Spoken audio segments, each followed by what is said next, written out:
इस वीडियो में मैं डिलीवरी रूम की कुछ सीक्रेट बातें भी शेयर करना चाहूँगी और मैं मेरा पर्सनल एक्सपीरियंस आप सभी के साथ शेयर करूँगी बिकॉज़ प्रेगनेंसी की इतनी वीडियो शेयर की है तो डिलीवरी रूम की सीक्रेट बातें भी आज आप सबको बता ही देती हूँ। और ये वीडियो हर प्रेग्नेंट लेडी देखे क्योंकि इसमें बहुत इंपॉर्टेंट टिप्स हैं जो मुझे मेरी माँ ने दिए और मेरी सासू माँ ने दिए। उन सारी चीज़ों को मैंने फॉलो किया है।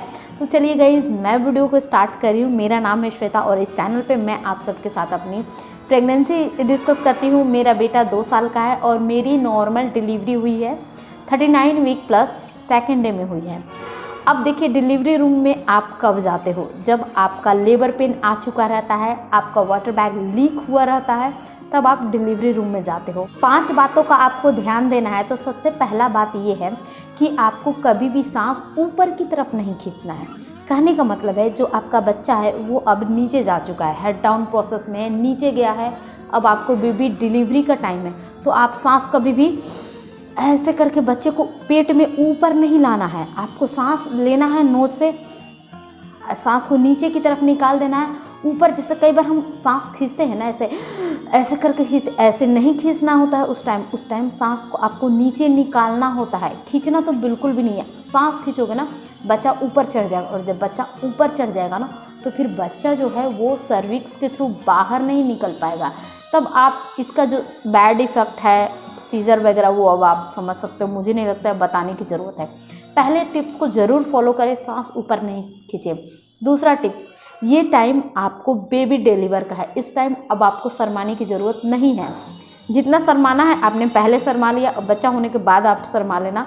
लेकिन डिलीवरी रूम में जो डॉक्टर्स होती हैं, आप जहाँ से यूरिन पास करते हो उस एरिया में अपने उंगलियों को डालकर चेक करते हैं सर्विक्स कितना खुला या फिर और इसे खोलने की ज़रूरत है, लेबर पेन इंड्यूस करना है, क्या क्या करना है। उनके बहुत सारे प्रोसेस होते हैं तो वो बार बार निचले हिस्सों में उंगली लगाकर चेक कर सकती हैं। तो अभी आपको शर्माने की ज़रूरत नहीं है।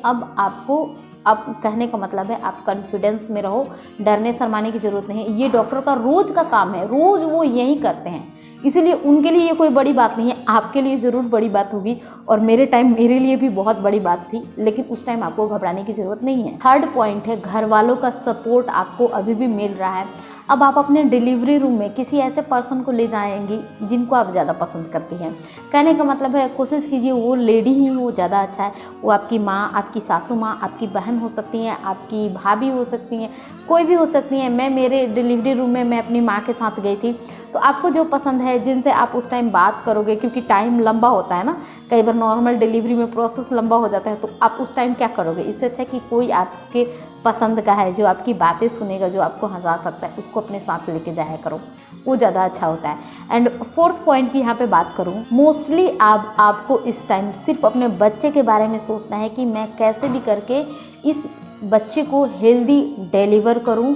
और जो नॉर्मल डिलीवरी का जो प्रोसेस होता है, जिस टाइम जब आपका सर्विक्स का मुंह 10 सेंटीमीटर खुलता है तभी बच्चा जो है बाहर आता है और उस टाइम आपको बहुत सारा एनर्जी की ज़रूरत होती है। उस टाइम आपको बच्चे को बाहर निकालना रहता है, पुश करना रहता है, जोड़ लगाना रहता है। कैसा जोड़, कैसा पुश करने का तरीका, जैसे कि पोटी करने जाते हो उस टाइम जैसा प्रेशर लगाते हो नीचे की तरफ, वैसा ही प्रेशर आपको नीचे की तरफ लगाएं।